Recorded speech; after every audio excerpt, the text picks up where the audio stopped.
Dacă îți dorești să fii un bărbat adevărat în pat, ascultă acest video până la final. Bărbații care au erecție matinală, bărbații care au mai multe contacte sexuale pe parcursul săptămânii, iar durata contactului sexual este minim de 10-15 minute, se consideră deja bărbați buni în pat.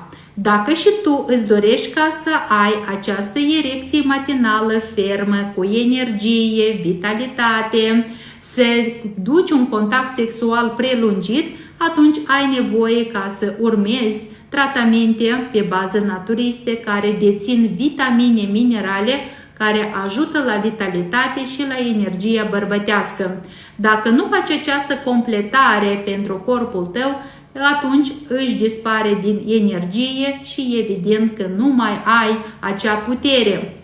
Dacă te-ai regăsit în această situație sau ai simțit careva disconfort, atunci îți recomand cât mai rapid să-mi scrii în privat, iar eu să-ți ofer cel mai bun tratament care o să te ajute rapid să-ți restabilești cât sistemul erectil, atât și durata contactului sexual. Reamintesc că sunt Tatiana Iazici, specialist în medicină naturistă în domeniul urologic, unde datorită cunoștințelor și tratamentelor am ajutat bărbații din țară și peste hotare ca să obțină din nou rezultatele și performanțe înalte sexuale. Dacă își dorești și tu aceste rezultate, scrie-mi rapid în privat și îți ofer tratamentul pentru ca să te bucuri de rezultate.